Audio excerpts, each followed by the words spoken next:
কে আমার কাঁদিবি কাঁদে বসিয়া সকল কর্ম লিখিতেছে হুকুমনিয়া আল্লাহর হুকুমনিয়া 40 কদম হাঁটিয়া আসবি রে সজন মুনকার নাকির হাজির হইবি রে তখন ঘুমটা খুলিয়া সওয়াল করিবেন তখন 40 কদম হাঁটিয়া আসবি রে সজন। ওই দিনের কথা কি বন্ধু ভুলে গেছে? ভুলে গেলে চলবে না রে। ওই দিনটাই হলো আসল দিন, ওই দিনের সাজই হলো শ্রেষ্ঠ সাজ। ওই দিন আপনি যে বাড়ির দিকে রওনা হচ্ছেন ওই বাড়ি হলো আপনার আসল বাড়ি। আমি আপনাদেরকে বলে দেই, এই যে পৃথিবীর বুকে মানুষের 3টা জিনিস শুধু তার মাত্র এক আপন। কয়টা? একটা হলো বন্ধু প্রতিদিন যা খায় সেটাই একমাত্র তার, প্রতিদিন যা সে পরিধান করে শেষ করে দেয় এটাই মাত্র তার। আর ইন্তেকাল করার আগে আল্লাহর সন্তুষ্টির জন্য যা খরচ করে যায় এটাই শুধু তার। আর বাকি সবগুলো বন্ধু অন্যের ওয়ারিসে। মরার পরে কোনো কিছুতে আর কোনো অধিকার চলে না। ঠিক কিনা বলেন বন্ধুরে আমার? আল্লাহ রাব্বুল আলামিন বলে দিয়েছেন কবর যখন ওপেনিং করা হবে, কবর যখন মুক্ত হয়ে যাবে, আপনি আমি আমরা প্রত্যেকে কে কি করেছি আর কি করিনি প্র্যাকটিক্যালি দেখতে পারবো, জানতে পারবো। ওইখান থেকে কেউ কোনোদিন বাঁচতে পারবো না। তাহলে সেই দিনের কথা মনে করার দরকার আছে না নাই? সেই দিনের কথা মনে রাখার দরকার আছে না নাই? ও বন্ধু, হাদিস শরীফের মধ্যে এসেছে আল কবর রাওজাতুম মিন রিয়াদিল জান্নাতি আও হুফরাতুম মিন হুফারিন নার। কবরটা জান্নাতের একটা বাগান হবে, জাহান্নামের একটা গর্ত হবে। কারো কারো জন্য কবরটা জান্নাত হবে, আবার কারো কারো জন্য কবরটা জাহান্নাম হবে। বন্ধু, আমি আপনাদেরকে বলে দিতে চাই, আজকে আমরা যারা এসেছি আমাদের জন্য জান্নাত, আর যারা আসতে পারেনি, বসতে পারেনি এবং ঈমানকে মজবুত করতে পারেনি তাদের জন্য হবে কবর জাহান্নাম। আমি আপনাদেরকে বলে দিই, প্রাণ করে বন্ধু শুনবেন, মৃত্যুবরণ করার পরে মানুষকে সুন্দর করে সাজিয়ে গুছিয়ে কবরের দিকে নিয়ে যাওয়া হয়। ঠিক কিনা বলেন? কবরের দিকে নিয়ে যাওয়া হয়। কবরে যখন নিয়ে যাওয়া হয়, কবরে নিয়ে যাওয়ার পরে বন্ধু কবরে যখন রাখা হয়, কালো চক্ষু বিশিষ্ট, কালো বর্ণের নীল চক্ষু বিশিষ্ট 2জন ফেরেশতা ওই কবরের মধ্যে প্রবেশ করে গভীরভাবে খেয়াল করেন কবরটা কত ভয়ঙ্কর হবে। ও বন্ধু, কবরে যখন রাখবে কালো বর্ণের নীল চক্ষু বিশিষ্ট 2জন ফেরেশতা আসবে। আসার পরে আল্লাহর বান্দাকে প্রশ্ন করবে। আল্লাহর বান্দাকে যখন প্রশ্ন করবে, প্রশ্ন করার পরে বান্দা উত্তর দিবে। কি প্রশ্ন করবে? তোমাদের মাঝে যিনি আসিছিল, তোমাদের মাঝে তিনি কি কি চিনো? হ্যাঁ আমি চিনি, তিনি আল্লাহর বান্দা এবং আল্লাহর প্রিয় রাসূল। নবী সম্পর্কে প্রশ্ন করা হবে। বন্ধু, নবী সম্পর্কে যখন প্রশ্ন করা হবে, নবী সম্পর্কে প্রশ্ন করতে দেরি সে উত্তর দিয়ে দেবে। উত্তরটা দিতে দেরি ওই গায়েব থেকে আওয়াজ চলে আসবে, গায়েব থেকে আওয়াজ চলে আসবে, ও বন্ধু তার কবরটাকে দৈর্ঘ্যে এবং প্রস্থে 70 গুণ প্রশস্ত করে দাও। সুবহানাল্লাহ বলেন না? এটা আপনিও হতে পারেন, আমিও হতে পারি, যে কেউ হতে পারে। ও বন্ধু, যার ঈমান মজবুত, মদিনা ওয়ালার সাথে প্রেমের ডোরে লাগিয়েছে, ওই সঙ্গে সঙ্গে তাকে বলা হবে, সঙ্গে সঙ্গে বলা হবে দৈর্ঘ্য এবং প্রস্থে কবরটাকে 70 গুণ প্রশস্ত করা হোক। সঙ্গে সঙ্গে কবরটা 70 গুণ প্রশস্ত হয়ে যাবে, নূরের আলোয় আলোকিত হয়ে যাবে। ও বন্ধু, তখন ওই মৃত ব্যক্তি যাকে কিছুক্ষণ আগে কবরে দাফন করা হয়েছে, ওই ব্যক্তি ফেরেশতাদেরকে ডেকে ডেকে বলবে, আমাকে একটু পৃথিবীতে আবার ফিরে যেতে দাও। কই না না না, আর তুমি পৃথিবীতে ফিরে যেতে পারবে না। কেন গো, কেন গো? কারণ একবার চলে আসলে আর এখন ফিরে যেতে পারবে না, ফিরে যাওয়ার কোনো সুযোগ নেই। তখন হাদিস শরীফের মধ্যে এসেছে ফেরেশতারা প্রশ্ন করবে যে তুমি কেন আবার ফিরে যেতে চাও? আমার আপন স্বজন আমার জন্য কান্নাকাটি করছে, চিৎকার করছে, হাজারে করছে। আমি তাদেরকে বলে দিতে চাই আমি ভালো আছি রে। কই না না না, আর পৃথিবীতে তুমি ফিরে যেতে পারবে না। তুমি নতুন বরের মতো ঘুমিয়ে যাও, ওই পর্যন্ত তুমি ঘুমাবে। তোমার অধিক প্রিয়জন যতক্ষণ না পর্যন্ত তোমাকে না ডাকবে। জোরে জোরে বলেন না সুবহানাল্লাহ। মুমিনের প্রিয় কে? আল্লাহ। আল্লাহু ওয়ালিয়ুল্লাযিনা আমানু, ঈমানদারদের সত্যিকারের বন্ধু হলো আমার আল্লাহ। ঠিক কি না বলেন? এই জন্য ফেরেশতারা বলবে, তুমি তো পরীক্ষা ইন্টারভিউ নেওয়া হয়েছে, তোমার যে এক্সাম হয়েছে, ওই যে বরজখী জীবন, 5 স্টেজ কবরের জীবন, যেটা হলো বন্ধু বিচার আচার হাসর পর্যন্ত আপনাকে এই জায়গায় থাকতে হবে। আপনার কবরটা কি হয়ে গেল? দৈর্ঘ্যে এবং প্রস্থে 70 গুণ চওড়া হয়ে গেল, নূরের আলোতে আলোকিত হয়ে গেল। সূরা বাকারাতে আমার আল্লাহ আরো খবর জানিয়ে দিয়েছেন, ইনদা রাব্বিহিম ইউরযাকুন। আমার আল্লাহ বলেছেন, there is a report from Allah। আল্লাহ রাব্বুল আলামিন বলেছেন, আল্লাহর প্রিয় মাহবুব বান্দারা, আল্লাহ রাব্বুল আলামিন তাদের জন্য, আল্লাহ রাব্বুল আলামিন জান্নাতে খবর বরাদ্দ রেখেছে। তাহলে আপনার জন্য কবর কি হয়ে গেল? ও বন্ধু, নূরের আলোতে আলোকিত হয়ে গেল, দৈর্ঘ্যে প্রস্থে 70 গুণ প্রশস্ত হয়ে গেল, নতুন বরের মতো আপনাকে ঘুম পাড়িয়ে দেওয়া হলো। তাহলে আপনার কবর বড় নিয়ামত। জোরে জোরে কন্যা সুবহানাল্লাহ, আরো জোরে বলুন না সুবহানাল্লাহ। বন্ধুরি আমার, এবার আসেন, এটা ঈমানদারের পালা। কার পালা? আরো জোরে বলেন, এটা কার পালা? ঈমানদারের ফয়সালা হয়ে গেল। এবার বন্ধু, মুসলমানের মধ্যে আছে মুনাফিক। মুসলমানের মধ্যে কি আছে?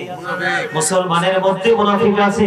মুনাফিক সম্পর্কে আমার রাসূল একটুখানি বলেছে, যেহেতু আমাকে কবর নিয়ে কথা বলতে বলেছে, আমি কবর নিয়ে কথা বলবো। বন্ধু, আপনারা মনটা দিয়ে শুনবেন। আমার আল্লাহ রাব্বুল আলামিন কি বলে দিয়েছেন? আল্লাহর হাবিব বলেছেন, ঈমানদাররা নবীকে ভালোবাসবে, মুনাফিকরা নবীকে ভালোবাসবে না। জোরে জোরে বলুন নাউজুবিল্লাহ, আর জোরে বলেন না নাউজুবিল্লাহ। রাসূল বলেছেন, believers love the prophet, hypocrites don't love the prophet। মুনাফিকরা নবীকে ভালোবাসবে, মুনাফিকরা নবীকে ভালোবাসবে না, ঈমানদাররা রাসূলকে ভালোবাসবে। জোরে জোরে সুবহানাল্লাহ। আমার আল্লাহ পবিত্র কালামে হাকিম থেকে প্রমাণিত, আমার আল্লাহ বলেছেন, ইন্নাল মুনাফিকিনা ফি দারকিল আসফালি মিনান নার, the hypocrites will be in the lowest place of hell। মুনাফিকরা জাহান্নামের একেবারে সর্বনিম্ন জায়গায় থাকবে। জোরে জোরে বলুন না নাউজুবিল্লাহ। তাহলে এবার মুনাফিকের কাছে আসলাম। মুনাফিক কি জানেননি? চিনেননি? চিনেন না? মুনাফিকরা কথা যখন বলবে মিথ্যা বলবে। মুনাফিকের কাছে যখন কথা, মানুষ যখন কোনো আমানত রাখবে সেটা খেয়ে ফেলবে। ও বন্ধু, মুনাফিকের আরেকটা চরিত্র হলো বড় ভয়ঙ্কর। বলবনি? কথা বলেন না কেন? আমানত রাখলে কি করে ফেলবে? তারা কথা দিয়ে কথা রাখে না। বলে, হুজুর প্রমাণ দেন, প্রমাণ ছাড়া কথা চলবে না। আপনি আমি পৃথিবীতে আসার আগে সকল আত্মা যখন সৃষ্টি করা হয়েছিল, আমার আল্লাহ রূহের জগতে বন্ধু একটা মিটিং ডেকেছিলেন। আপনার আমার সকল আত্মাকে নিয়ে আমার আল্লাহ একটা মিটিং করেছিলেন ওই আলমে আরোহায় রূহের জগতে। সুবহানাল্লাহ বলেন না? আলমে আরোহায় যখন ওই রূহের জগতে যখন মিটিং ডেকেছিলেন, ওই মিটিং এ আল্লাহ রাব্বুল আলামিন আপনাকে আমাকে ওয়াদা করিয়েছিলেন। আপনি আমি তখনই ওয়াদা করেছি। বলে, হুজুর ওয়াদাটা কি করেছে? আল্লাহ তখন সকল আত্মাকে ঘিরে বলেছিলেন, আলাস্তু বিরাব্বিকুম, আমি কি তোমাদের প্রভু নই? তখন আপনার আমার সকল আত্মা তখন বলেছিল, ক্বালু বালা, হ্যাঁ আপনি আমার প্রভু। আপনার আমার প্রভু যদি স্রষ্টা হয়, আল্লাহ হয়, আপনি আমি এখন বুকে হাত দিয়ে বলেন, আমরা তো আপনাকে স্রষ্টা বলেছি, স্বীকৃতি দিয়েছি। পৃথিবীতে বডি তৈরি হয় নাই, পৃথিবীতে দেহটা বাবা এবং মায়ের মাঝে এখন রয়েছে। তখন মিটিং এ আপনি আমি কথা দিয়েছি, ক্বালু বালা, হ্যাঁ আপনি আমাদের প্রভু। এখন বলেন, ওই প্রভুর বিধান আপনারা মানছি কিনা? কথা বলেন। মানুষ যদি জানতো রে কবর কত ভয়ঙ্কর, মানুষ যদি জানতো রে মৃত্যু কত ভয়ঙ্কর, মানুষ যদি জানতো হাসর কত ভয়ঙ্কর, এই মাহফিলে বন্ধু মানুষের উপস্থিতি জায়গা দেওয়া যেত না। তার আগে এসে বসবে, তাদের মধ্যে চলতো কম্পিটিশন, লটারির মাধ্যমে হলেও আগে আসতো। কারণ মানুষগুলো নির্বোধ হয়ে যাচ্ছে, আল্লাহকে যে কথা দিয়েছে তারা সেই কথা রাখেনি, এই জন্য তাদের কবর হবে বড় ভয়ঙ্কর। খেয়াল করেন, ঈমানদারের ফয়সালা হয়ে গেছে। কি হয়ে গেছে? আরো জোরে বলেন না, আরো জোরে বলেন না, আরো জোরে বলেন। এই ঈমানদারের ফয়সালা আরেকটা হাদিস একটু বলে মুনাফিকের কাছে যাই, মাঝখানে মুনাফিকটা পরে ঢুকায়। ও বন্ধু, ঈমানদারের আরো কিছু প্রশ্ন আছে। ঈমানদারকে প্রশ্ন করবে, তোমার রব কে? ঈমানদার উত্তর দিবে, আমার আল্লাহ। ইমানদারকে প্রশ্ন করবে তোমার দ্বীন কি, বলবে ইসলাম। তোমাদের মধ্যে যিনি প্রেরিত হয়েছিলেন, এসেছিলেন, উনি কে, ওনাকে কে চিনো, ওনার পরিচয় কি? ভাই আমি সাক্ষ্য দিচ্ছি তিনি হলেন আল্লাহর প্রিয় বান্দা এবং আল্লাহর প্রিয় হাবিব, আল্লাহর প্রিয় রাসূল। জোরে জোরে কন্যা সুবহানাল্লাহ। এবার প্রশ্ন করা হবে, ওই যে ফেরেশতারা ওই মুমিনকে প্রশ্ন করবে, এগুলো তুমি কেমন করে জেনেছো? আমি আল্লাহর কিতাব থেকে জানতে পেরেছি। তখন ওই ফেরেশতারা সঙ্গে সঙ্গে বলে দিবে, আমরা জানতাম তোমার উত্তরটা এমনই হবে। এই কথা বলতে দেরি বন্ধু গো, যদি তুমি মুমিন হও, যদি তোমার সিনায় যদি প্রেম থাকে, তোমার সিনায় যদি ভালোবাসা থাকে রে, তোমার মনে যদি মৃত্যুর ভয় থাকে, তাহলে তোমার কাছে অত্যন্ত মধুময় মনে হবে। বলে হুজুর কেমন গো? ওই কথা বলতে দেরি এবার গায়েব থেকে আওয়াজ আসবে, ও আমার বান্দা যা বলেছে সব সত্য বলেছে, তার কবরটাকে জান্নাতের বিছানা বিছিয়ে দাও। জোরে জোরে বলুন না সুবহানাল্লাহ, আর জোরে বলেন না সুবহানাল্লাহ। সুবহানাল্লাহ ওয়ালহামদুলিল্লাহ লা ইলাহা ইল্লাল্লাহ, ও সুবহানাল্লাহ ওয়ালহামদুলিল্লাহ ইল্লাল্লাহ, লা ইলাহা ইল্লাল্লাহ, লা ইলাহা ইল্লাল্লাহ। নবী আমার নবীর পুতুল জগৎ করলেন অজানা, নবী আমার নূরের পুতুল জগৎ করলেন অজানা। রোজ হাসরে করবেন তিনি উম্মতের ফায়সালা। সুবহানাল্লাহ আলহামদুলিল্লাহ লা ইলাহা ইল্লাল্লাহ, সুবহানাল্লাহ ওয়ালহামদুলিল্লাহ লা ইলাহা ইল্লাল্লাহ, লা ইলাহা ইল্লাল্লাহ, লা ইলাহা লা ইলাহা ইল্লাল্লাহ মুহাম্মাদুর রাসূলুল্লাহ সাল্লাল্লাহু আলাইহি ওয়াসাল্লাম। কি রে স্বাস্থ্য ভাই, তোর মন খারাপ কিলে? হার্ট অ্যাটাকে মারা যাইবা কইয়া দিলাম। সব সময় ফ্রি মনে থাকবা, হাসি খুশি থাকবা। ওই তো পিচ্চিটা কেমনে হাসে দেখছেন, একটু বিচারানা খুব প্রাণ খুলে আলোচনা শুনতেছে, সাথে সাথে জিকির করতেছে, পাশাপাশি হাসতেছে। হাসি মানুষের জীবনে একটা গুরুত্বপূর্ণ নিয়ামত। নবীজি বলেছে সুস্থ থাকতে চাইলে হাসো, যত বেশি ফ্রি থাকবে তত বেশি হার্ট ভালো থাকবে, আর যত বেশি হার্ট ভালো থাকবে তোমার জীবনের সুস্থতা তত বেশি। আমার হাদিস শরীফ তো আমি একটু ভিন্ন মানে ভাবে বলেছি, কিন্তু আল্লাহ রাসূলের কথা। সুবহানাল্লাহ বলেন, আর জোরে বলেন, আরেকটু মহব্বতে। বন্ধুরে আমার, মুনাফিকের কাছে ছিলাম, কারণ মুনাফিক মানুষগুলো কথা দিয়ে কথা রাখে না। কেউ যদি বন্ধু আমানত রাখে, এটা খেয়ে ফেলে, খেয়ে বলে বিভিন্ন ভাবে ডোবাডুবি করে, এই ঘাট থেকে ওই ঘাটে, এই পার থেকে ও পারে, ঠিক কিনা? আর কথা যখন বলে মিথ্যা বলে রে। ও বন্ধু, তোমরা তোমাদেরকে বলে রাখি, এখন ম্যাক্সিমাম লোকই মিথ্যা বলার মধ্যে অভ্যস্ত। আছে না নাই? আছে। রসুলপুর কো ভাই আমি আসি মাধবপুর, ঠিক কিনা কর? আর জোরে আছে কই বাতাকান্দি বাজারে, কই আমি তো হোমনার কাছাকাছি। এগুলো কিন্তু মিথ্যা। যেহেতু কবর নিয়ে কথা বলছে, এগুলো একটু মনে করিয়ে দেওয়া দরকার। তোমাকে কেউ মারবে না, তোমাকে কেউ প্রেসার দিবে না, তোমাকে কেউ প্রহার করবে না। তুমি যেখানে আছো অবস্থার সম্পর্কে জানান দিবে। তবে হুজুর, যদি কোনো বিপদের সময় সামনে আসন্ন থাকে, তাহলে সেই ক্ষেত্রে তুমি টেকনিক অবলম্বন করতে পারো। কুমিল্লায় থেকে ঢাকা বলতে পারো, ঢাকায় থেকে তুমি রসুলপুর বলতে পারো। জোরে করো না, ঠিক না? কিন্তু স্বাভাবিকভাবে মিথ্যা বলা যাবে না। আমার দিকে তাকান, আপনার সিকিউরিটি দিচ্ছে আল্লাহর প্রিয় ফেরেশতারা। আপনি মনে করেন না যে আপনি আমি গায়ের জোরে চলছি। আপনার আমার সিকিউরিটি, আপনার আমার পাহারা দিচ্ছে ফেরেশতারা। বন্ধু, তুমি যদি মিথ্যা কথা বলো, আজকের হাদিস খানা তোমরা মুখস্থ করে যাও। তুমি যদি মিথ্যা কথা বলো, তোমার বন্ধু হিসাবে যে ফেরেশতাদেরকে আল্লাহ রাব্বুল আলামিন তোমার সাথে নিয়োজিত করে দিয়েছে, ওই ফেরেশতারা মিথ্যা কথা বলার কারণে তোমার কাজ ছেড়ে 1760 গজ দূরে চলে যাবে। হুজুর, হুজুর গো, কেন আমার বন্ধুরা, আমার সিকিউরিটিরা, আমার সিপাহীরা আমাকে ছেড়ে দূরে চলে যাবে কেন? তুমি মিথ্যা কথা বলার কারণে হয়ে গেলা তুমি মুনাফিক। আর পাশাপাশি মিথ্যা কথা বলার কারণে তোমার মুখ থেকে এত বেশি দুর্গন্ধ বের হচ্ছে। আমার রাসূল বলেছে এই দুর্গন্ধ ফেরেশতারা সহ্য করতে পারে না। এই জন্য কমপক্ষে 1760 গজ 1760 গজ দূরে চলে যায় তোমাকে ছেড়ে। জোরে জোরে পড়ুন না নাউজুবিল্লাহ। তাহলে মিথ্যাবাদীর ভয়ঙ্কর রূপ। আরো জোরে বলেন। বিশেষ করে ব্যবসায়ী এখন বেশি মিথ্যা কথা কয়। কি বলে? অনেক বেশি মিথ্যা কথা বলে। একটা টি-শার্ট কিনতে যাও, কিনছে সে সাপোজ কথার কথা 50 টাকা দিয়ে, কিন্তু তোমার থেকে টাকা বের করার জন্য বলবে 150 টাকা। আছে না নাই?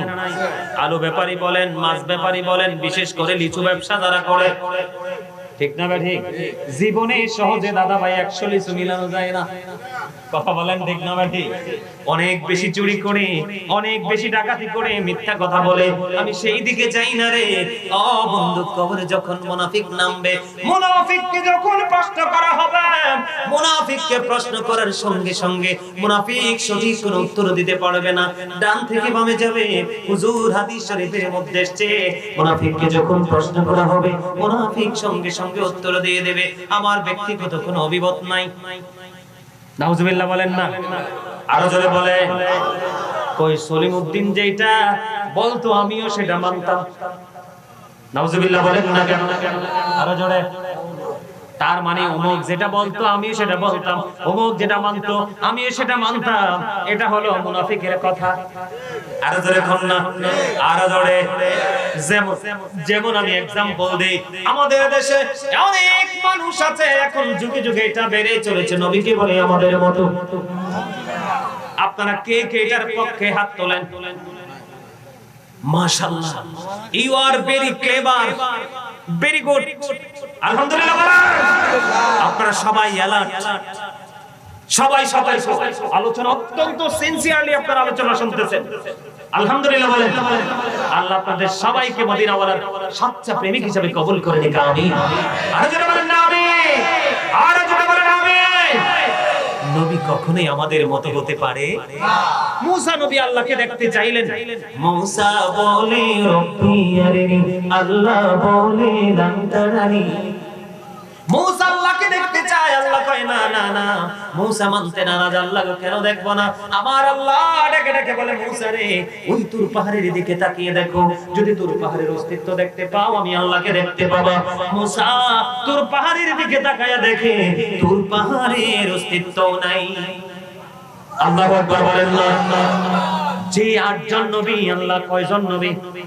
খেয়াল করে নামাজ বোঝেন, ঈমান কত মজবুত করে ধরে রাখতে হবে। কারণ আমি আজকে আপনাদেরকে এসেছি বন্ধু ক্লাস করাইতে, টিচিং দিতে, ইনস্ট্রাকশন দিতে। এটা সাধারণ কোনো ক্লাস নয়। এই ক্লাস থেকে আপনি দুনিয়াও চিনবেন, আখিরাতও বুঝবেন। এই জন্য এই ক্লাসে যেমনি তেমনি বসা যাবে না, অত্যন্ত অন্যরকম ভাবে বসতে হবে। বন্ধুরি আমার, আমি আপনাদেরকে বলে দেই, 8 জন নবী আল্লাহ পাঠাইলেন। এর 1,24,000 নবী আল্লাহ রাব্বুল আলামিন নবী রাসূল পাঠালেন। এর মধ্যে 8 জনকে আল্লাহর পক্ষ থেকে লকব দেওয়া হয়েছে, সুবহানাল্লাহ বলেন।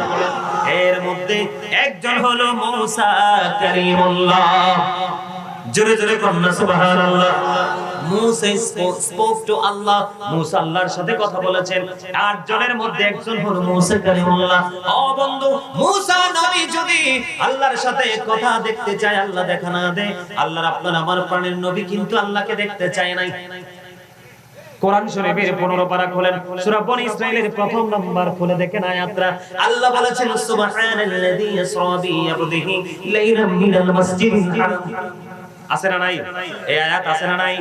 আল্লাহ রাব্বুল আলামিন এই আয়াত দ্বারা সূরা বনী ইসরাঈলের মাধ্যমে আল্লাহ আল্লাহর হাবিবকে দাওয়াত দিয়েছেন, আল্লাহ নিদর্শন দেখিয়েছেন, 4-5 বরকতময় করে দিয়েছেন। এটার অন্যতম দলিল হলো কোরআন শরীফের 15 পারা সূরা বনী ইসরাঈল। তাহলে আপনি যদি মনে করেন আল্লাহর হাবিব আজ থেকে 1000 বছর আগে বলেছেন, ক্বালা আইয়ুকুম মিথলি, তোমরা কে আছো আমার মতো, কিন্তু হাত তোলে নাই।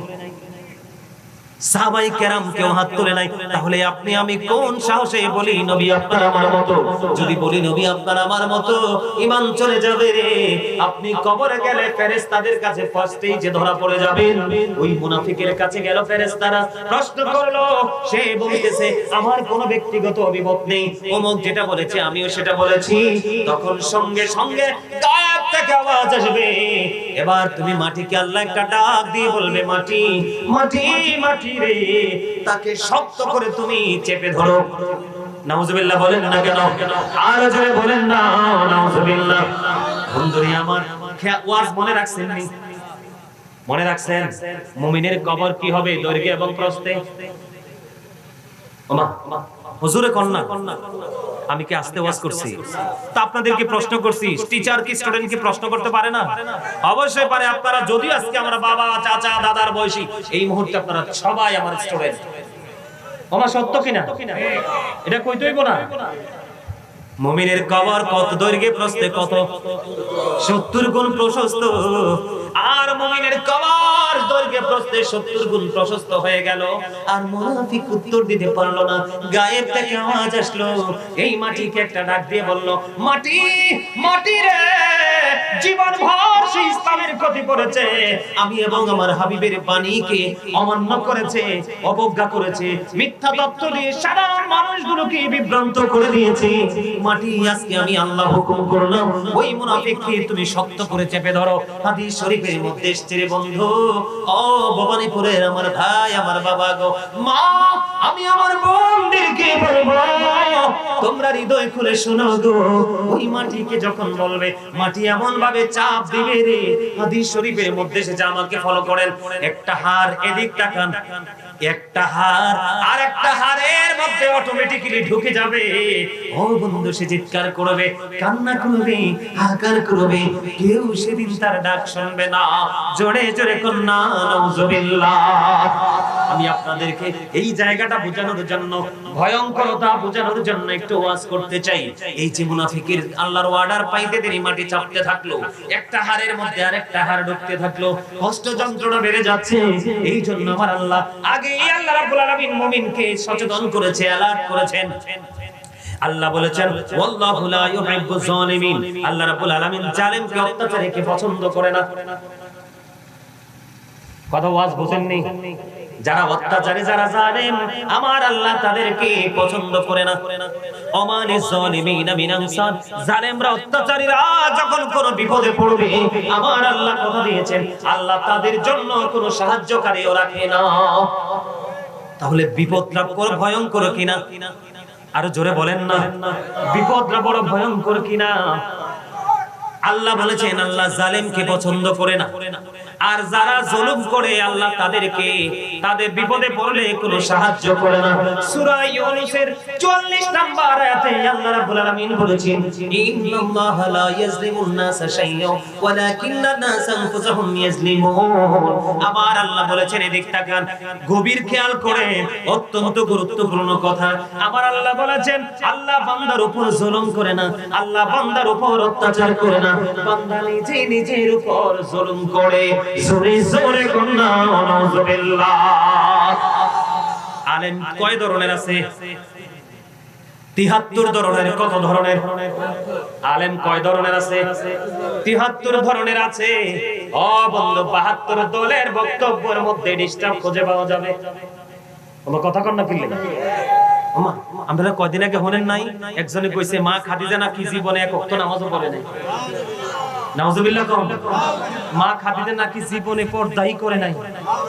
আর জোরে কোন নাউজুবিল্লাহ। আপনারা শুনেন নাই আরেকজনে কইছে রোজার পূজা এক জিনিস। কথা বলেন না কেন? মুদ্রার রিপিটার উপর, আরে মিয়া, রোজা হলো ফরজ। রোজা কি? যারা রোজাদার, ওয়াজ একটু করতে হয়, যেহেতু কবরের কাছে আইছি, করবনি দাদা ভাই, ওয়াজ একটু করা প্রয়োজন। কাউকে মেইন করে বলছি না, আপনাদেরকে বাঁচানোর জন্য বলছি। রোজা হলো ফরজ, মুমিনের জন্য ফরজ। মজা দেখেন, রোজা যারা রাখবে, দুনিয়ার জন্য, ভোটের জন্য, নিজের সুবিধার জন্য মানুষ কত নিচে নামতে পারে। বন্ধুরে আমার, রোজা যেই ব্যক্তি পরিপূর্ণ রোজাদার হয়ে কবরে যাবে, হাদিস শরীফের মধ্যে এসেছে ওই রোজাদারের জন্য জান্নাতের একটি স্পেশাল গেট ওপেনিং করা হবে সেই দিন, যেটার নাম হলো বন্ধু রাইয়ান। সুবহানাল্লাহ বলেন না। ওই রোজাদাররা রাইয়ান নামক জান্নাতের গেট দিয়ে ঢুকবে। সবাই যখন ঢোকা শেষ হয়ে যাবে ওই গেট বন্ধ করে দেওয়া হবে। ওই রোজার মর্যাদা হলো ওইটা। আর আমি আপনাদেরকে বলে দেই দলিল দিয়ে, আমার আল্লাহ কোরআনে বলেছেন ইন্নামাল খামরু ওয়াল মাইসিরু ওয়াল আনসাবু ওয়াল আজলামু রিজসুম মিন আমালিশ শাইতান। মদ, জুয়া, মূর্তি ওয়াল আনসাব দ্বারা মূর্তি পূজানো হয়েছে। ও বন্ধু, মূর্তি যারা বানায়, মূর্তি পূজা যারা করে, মূর্তির সাপোর্ট যারা করে, তারা শয়তানের সাথে যুক্ত হলো। ও বন্ধু, তারা বেঈমান হয়ে গেল।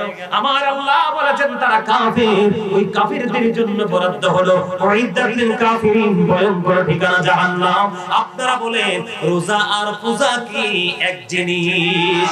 আরো জোরে বলেন না। এই জন্য আপনাদেরকে একটু সিনাইয়ে দিলাম। মুখস্থ বলার ওয়াজ গাজে সুলাইমানের নাই, কাউকে ছোট বা বড় করে বলার অভ্যাস নাই। আপনাদেরকে বলে দিলাম, বলেন রোজার পূজা বলছে কিনা? কয় হিন্দুদের উলুধ্বনি আর আমাদের আযান। নাউজুবিল্লাহ বলেন না। ও বন্ধু, হুজুর তোমরা চিনে নিবা, আলেম তোমরা চিনে নিবা। এই বাংলাদেশে 5ই আগস্টের পরে এই জাতি গোটা বাংলার মুসলমান দেখতে পেয়েছে। ঠিক কিনা বলেন?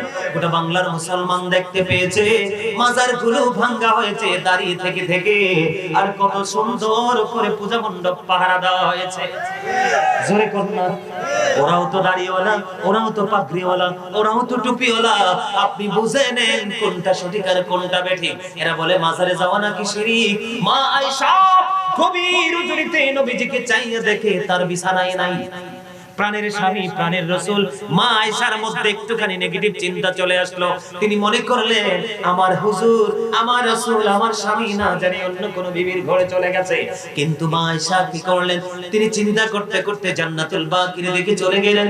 ওই জান্নাতুল বাকির কিনারায় যাইয়া দেখেন আপনার আমার ঘরের নবীজি জান্নাতুল বাকিতে জিয়ারত করতেছে। তাহলে আপনাদেরকে বুঝে নিতে হবে রোজা আর পূজা এক জিনিস নয়। বন্ধু, আমি আর ওইদিকে যেতে চাই না। এমন কথা আমাদের দেশে বলে কি বলে না? কি কি কি এই কি কয়? কি কইছে?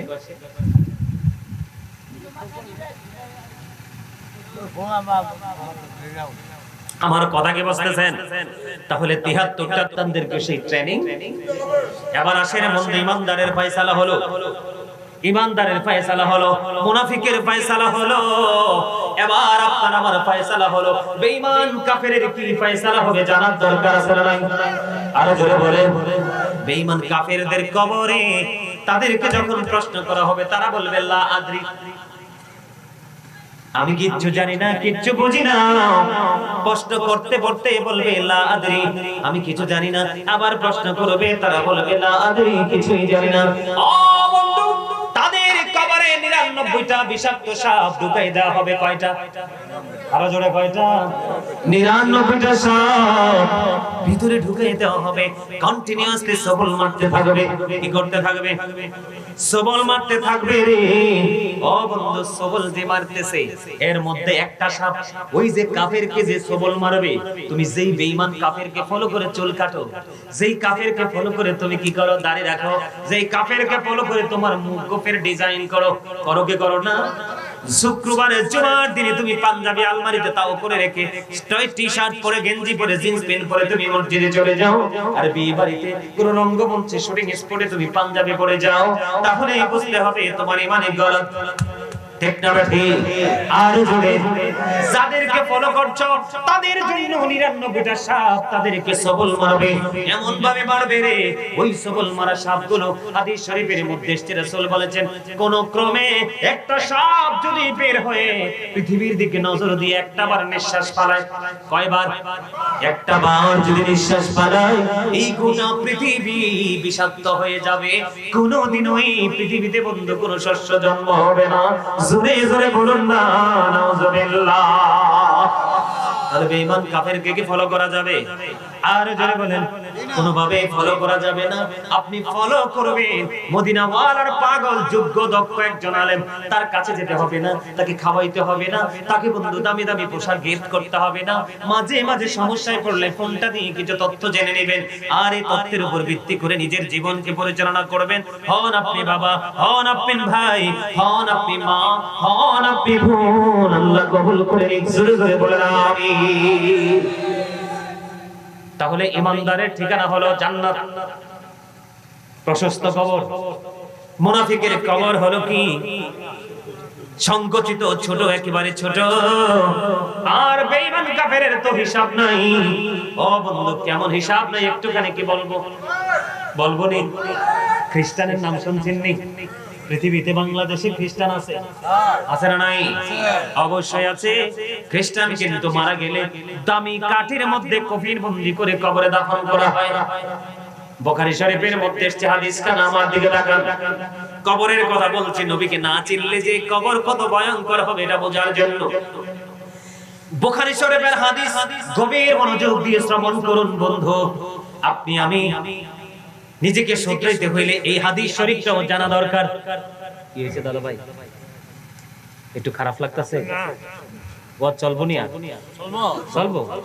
ওরে বাবার স্পিড আছে তো, মারহাবা বলেন আরো জোরে, আরেকটু মারহাবা। শিখে নেন এই ওয়াজ। আগামী বছর 300 আজকের দিন থেকে 364 দিন পরে আবার আল্লাহ বাঁচাইলে প্রোগ্রাম হবে। এখান থেকে কে থাকবে কে যাবে জানি না। ভালো করে ওয়াজ বন্ধ শুনে যাও। হাদিস খানে এসেছে বুখারী শরীফের মধ্যে, একজন খ্রিস্টান ইসলাম ধর্ম গ্রহণ করলো, খ্রিস্ট ধর্ম ত্যাগ করলো। ত্যাগ করার পরে যখন মুসলমান ধর্ম, মুসলিম ধর্ম গ্রহণ করলো, গ্রহণ করার পরে ও বন্ধু, তার মধ্যে এমন প্রতিভা ছিল, সে সূরা আলে ইমরান, সূরা বাকারা তেলাওয়াত করলো। সুবহানাল্লাহ বলেন। কি করলো? মনু কথা কওয়া যাইবে না মনু? Stop your mouth everybody. Okay okay. অত্যন্ত চমৎকার হাদিস তো, শিক্ষার জন্য, শিক্ষার বিষয়েও। জীবনে বহুত কষ্ট করতে করতে করতে করতে একটা করে তথ্য কালেক্ট করেছি, আর হৃদয়ে নোট করে রেখেছি, যেন আমার জীবনে, আমার সামনে যেন কোনো প্রতিকূল পরিবেশ যখন আসবে, এই প্রতিকূল পরিবেশকে যেন আমি আমার আলোচনার মাধ্যমে তথ্য দিয়ে মানুষকে যেন অনুকূল পরিবেশের দিকে এগিয়ে আনতে পারি, সেই প্রত্যাশা নিয়ে। আমিন কন্যা, আরো জোরে কন্যা, আরো জোরে কন্যা। কত চমৎকার কথা দেখেন, নবীজি আমাদেরকে জানিয়ে দিলেন। খ্রিস্টান ধর্ম ত্যাগ করে দিল, মুসলমান ধর্ম গ্রহণ করলো, সূরা বাকারা তেলাওয়াত করলো, সূরা আলে ইমরান তেলাওয়াত করলো। করতে করতে করতে করতে দেখতে দেখতে বন্ধু, তাকে আল্লাহর হাবিবের কাছে যে ওহী আসতো, আল্লাহ রাসূলের কাছে যে ওহী আসতো, এই ওহী গুলো নোট করার দায়িত্ব তাকে দেওয়া হলো। জোরে জোরে বলুন না আল্লাহু আকবার। খেয়াল করছেন নি? ছিল সে কি খ্রিস্টান, এখন হয়েছে মুসলমান। সূরা বাকারা তেলাওয়াত করলো, সূরা আলে ইমরান তেলাওয়াত করলো। তাকে নবীজির কাছে ওহী আসতো না, এই ওহীগুলো লেখার দায়িত্ব আমার রাসূল তাকে দিল। দেখতে সময় চলে গেল। দেখতে বন্ধু, সময় যখন পার হয়ে গেল, হঠাৎ করে সে একবার সিদ্ধান্ত নিল যে আমাদের ধর্ম ত্যাগ করে সে তার ধর্মে ফিরে যাবে। এবার সে আমাদের ধর্ম ছেড়ে তার ধর্মে আবার পুনরায় ফিরে গেল। জোরে জোরে কন্যা নাউজুবিল্লাহ। তার ধর্মে যখন ফিরে গেল, ফিরে যাওয়ার পরে আবার কি করলেন? মানুষের কাছে ঘুরে ঘুরে বলতেছে, মানুষের কাছে ঘুরে ঘুরে মেসেজটা দিচ্ছে যে নবী মুহাম্মদ আমি যেটুকু লিখে দিতাম শুধু সেইটুকুই জানতো, এর চেয়ে বেশি কিছুই জানতো না। জোরে জোরে বলেন না নাউজুবিল্লাহ। নবীজিকে ছোট করছে না? এত ছোট করেছে যেটা সাধারণ একজন মানুষের কিন্তু তার বিবেকের বাইরে। আরে একটা মানুষকে শুধু লেখা যে নোটবুক থাকে সেটাই জানে না, বাইরেও জানে না? তাহলে আল্লাহ রাসূলকে কত ছোট করে দিল, কত নিচে নামিয়ে দিল। এবার বলতে বলতে বলতে বলতে দেখতে দেখতে তার হায়াতের সীমারেখা শেষ হয়ে গেল। মৃত্যুর কোলে সে ঢলে পড়লো। মৃত্যুর কোলে ঢলে পড়ার পরে ও বন্ধু তার ধর্মের রীতি অনুযায়ী তাকে সুন্দর করে দামি কাঠি করে কফিন বন্দি করলো। কফিন বন্দি করে তাকে কবরে দাফন করলো। কবরে দাফন করে তার আপন স্বজনেরা চলে গেল। দিন চলে গেল, রাত্র চলে গেল। পরের দিন সকাল যখন হলো, তার আপন স্বজন বুঝে নিত যেই ধর্মেরই হোক, আপন স্বজন চলে গেলে কিন্তু অন্তরটা পোড়ায়। জলে কিনা পরানটা জ্বলে রে। এবার বন্ধুকে করলো, তার আপন স্বজন চলে গেল। যাওয়ার পরে দেখতে পেল ওই খ্রিস্টানের লাশ ওই কবরের বাইরে পড়ে আছে। আলহামদুলিল্লাহ বলেন না। আমি খুশি হয়েছি, কারণ আমার নবীর সাথে বেয়াদবি করেছে, আর এই বেয়াদবির কারণে রিঅ্যাকশনে গিয়েছেন স্বয়ং আমার আল্লাহ। আরেকবার পড়েন না আলহামদুলিল্লাহ। এবার কি করলেন, ওই তার গোত্রের লোকেরা এবার বলতে লাগলেন, যেটা পৃথিবীর সাধারণ কোন, এটা পৃথিবীর সাধারণ মানুষের কাজ, যে নবী মুহাম্মদের কাজ, সে নবী মুহাম্মদের ধর্ম ছেড়েছে, এই জন্য তাকে লাশটা বাইরে ফেলে দিল। নাউজুবিল্লাহ বলেন না। নবী মুহাম্মদ এটা নিয়ে কোনো ইন্টারেস্ট নাই। তার কবরটাকে আজকে আরো দাফন করলেন, দাফন আরো বেশি গভীর করেন, আজকে আবার তাকে দাফন করলেন। দাফন করার পরে বন্ধু দিন রাত চলে গেল। পরের দিন সকালবেলা আসলেন, আয়েশা দেখে আবারও তার লাশটা মাটির বাইরে। জোরে জোরে বলেন আলহামদুলিল্লাহ। আজকে আবার কি করলেন, আরো বেশি গভীর করে খনন করলেন, গভীর করে খনন করলেন, আর বলতে থাকলেন নবী মুহাম্মদের কাজ। জোরে বলেন না নাউজুবিল্লাহ। খনন করে আজকে আবার তার লাশটাই কবরের মধ্যে দাফন করলো। দাফন করে তো আবার পুনরায় চলে গেল, দিন চলে গেল, রাত চলে গেল, সব চলে গেল। ও বন্ধু সর্বশেষে আবার পরের দিন সকালবেলা তার লাশটা দেখতে আসলো কবরে। কবরে আসার পরে চাইয়া দেখে আজকেও তার লাশটা কবরের বাইরে পড়ে আছে। এবার তার আপন স্বজনেরা সবাই মিলে বলল, না না না, এটা পৃথিবীর সাধারণ কোন মানুষের কাজ হতে পারে না, এটা ওই স্রষ্টার কাজ হতে পারে। এই কথা বলে তার লাশটা কফিন বন্দি অবস্থায় মাটির বাইরে ফেলে চলে গেল। জোরে জোরে বলেন না আলহামদুলিল্লাহ। বুঝতে পারছেন নি? এই জন্য প্রত্যেকটা মানুষের চলার ক্ষেত্রে মরণের কথা স্মরণ রাখা উচিত, ঠিক কিনা বলেন? মরণের কথা মানুষ স্মরণ কেন করো না, আজরাইল আসিলে কারো কফিয়ত চলবে না। বলে মরণের কথা মানুষ, কথা মানুষ স্মরণ কেন করো না, আজরাইল আসিলে কারো কফিয়ত চলবে না। তওবা নামে গাছটি আছে, পাতায় পাতায় লেখা আছে মানুষের হায়াত। সেই পাতা জড়িয়া গেলে, সেই পাতা জড়িয়া গেলে মুতির নিশানা, আজরাইল আসিলে কারো কফিয়ত চলবে না। সিকান্দার কি বাদশাহ ছিলেন, তার মতো আর ধনী কেহই না ছিলেন। খালি হাতে চলে গেলেন, খালি হাতে চলে গেলেন, কিছুই নিতে পারলেন না। আজরাইল আসিলে কারো কফিয়ত চলবে না, ঠিক কিনা বলেন? ওই দিনটার কথা আমাদের মনে, এই দিনটার কথা আমাদের মনে রাখার দরকার আছে না নাই? আরো জোরে বলেন, আমরা সেই দিনটাকে মনে রাখবো তো? সম্মানিত উপস্থিতি, কবরটাতে এত ভয়ঙ্কর, যারা জাহান্নামে হবে, ওই যে মুনাফিকের কথা বললাম, শুধু যে তাদেরকে হাড় গোড় ভেঙে যাবে এই সাজাটা কন্টিনিউ চলতে থাকবে, শুধু এটাই না, বিভিন্ন রকমের আযাব তাদের কবরে চলতে থাকবে, বিভিন্ন রকমের। কেমন? তারা পানির তৃষ্ণা লাগবে, কি লাগবে? উত্তপ্ত গরম পানি তাদের মাথায় ঢেলে দেওয়া হবে, পেটের মধ্যে ঢুকবে, আর সব কিছু গলে গলে বের হতে থাকবে, কিন্তু মরতেও পারবে না, বাঁচতেও পারবে না, পালাইতেও পারবে না। আবার কাউকে সেদিন বিপদের কান্ডারি হিসাবে খুঁজেও পাবে না। নাউজুবিল্লাহ বলেন না।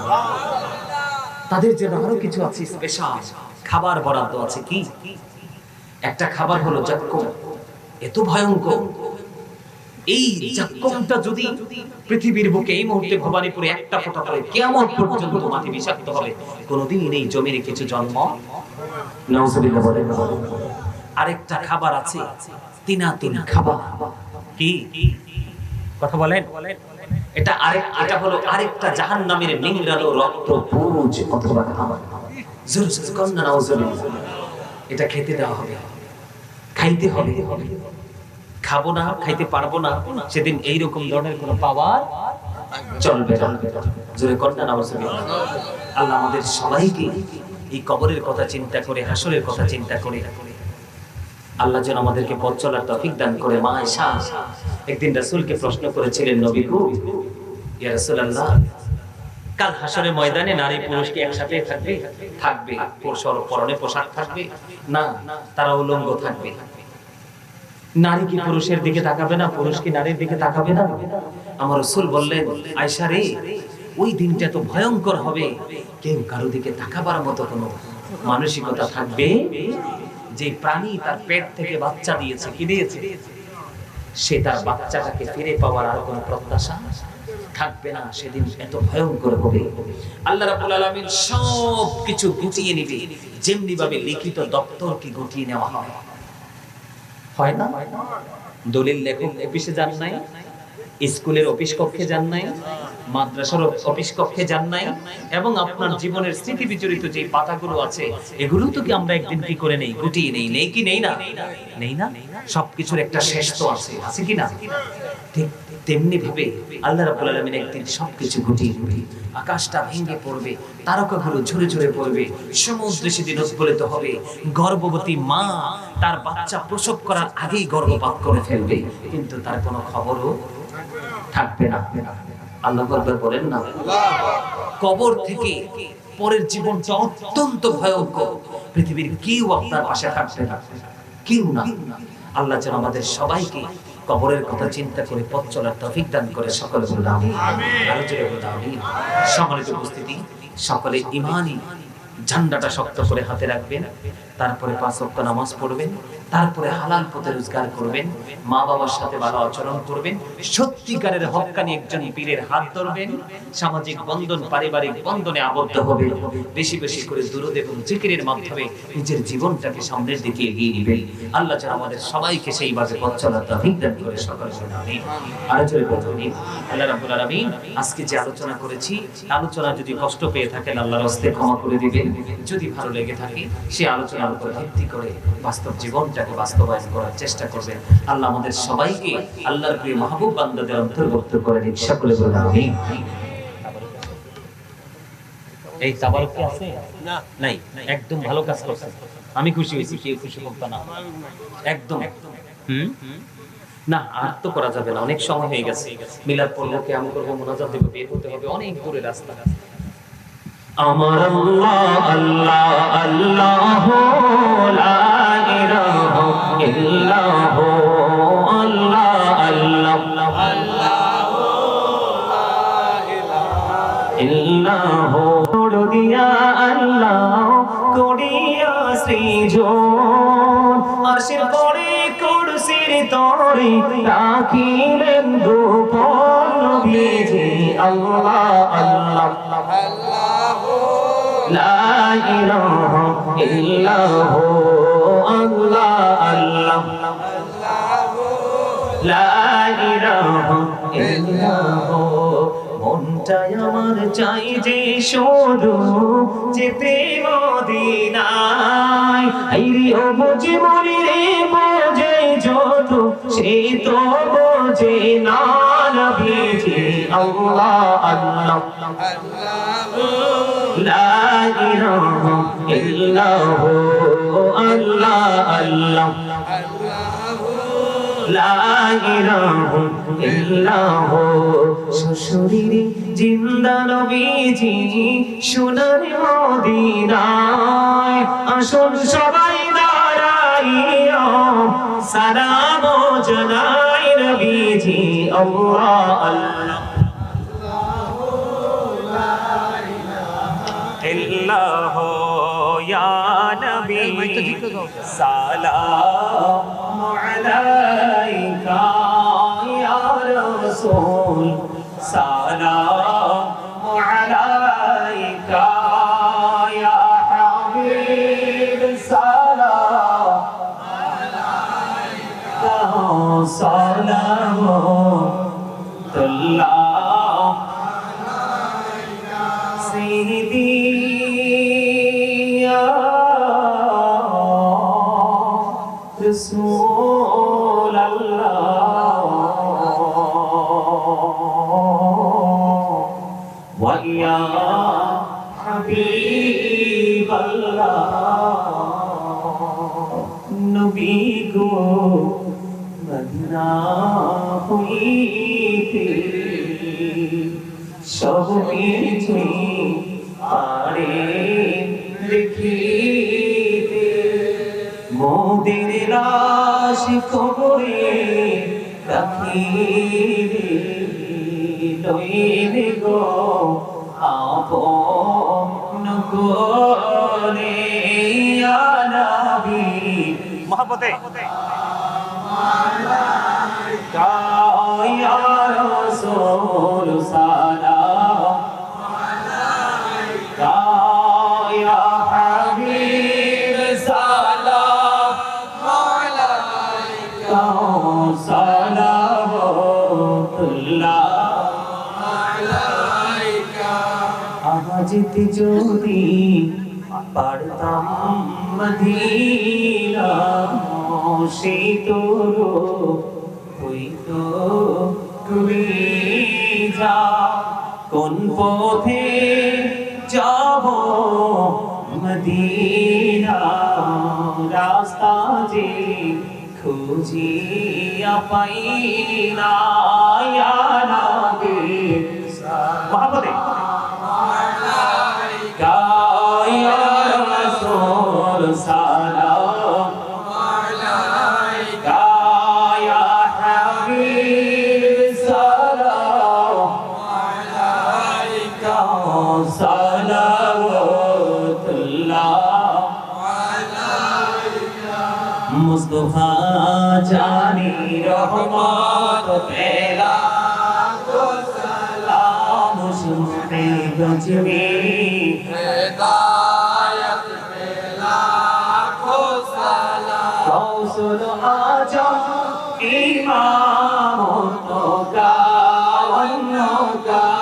जलवाए शानी कुदरत तेरा को सलाम मुस्तफा जाने रहमत बेला को सलाम शुक्र गजबे हिदायत बेला को सलाम की पंजत निदा को सलाम क्या पंगे पंजतन लाखो सालाम करबलार कुर्बानी স্মরণ করো প্রাণে ভরে সকলে নামাজ পড়ো কারবালার কুরবানি স্মরণ করো প্রাণে ভরে সকলে নামাজ পড়ো ইয়া হুসাইন শাহ হুসাইন লাখো সালাম ইয়া হুসাইন শাহ হুসাইন بلغ العلا بكماله كشف الدجى بجماله حسنت جميع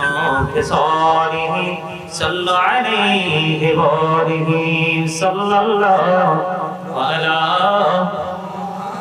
محمد صلى الله عليه صلى الله محمد صلى الله عليه الصلاة والسلام عليك رسول الله الصلاة والسلام عليك حبيب الله الصلاة والسلام عليك شافي المجرمين الصلاة والسلام عليك رحمة للعالمين شكرا لله الحمد لله গত বছর কিন্তু উনি আমাকে ফাঁকি দিয়েছে এই বছর কিন্তু আর ফাঁকি চলবে না এই বছর কিন্তু দোয়া করতে হবে ঠিক কিনা বলেন আমি সবাই একমত কিনা আমা সবাই বলেন একমত কিনা হ্যাঁ আমি ওনার সাথে সাথে আজকে আমিন বলবো উনি আজকে দোয়া করবেন আমি আমিন বলবো আসেন আসেন আসেন না না না না এখানে আসেন আমি উঠে যাই আসেন আপনি মোনাজাত দিবেন, আমি পাশে পাশে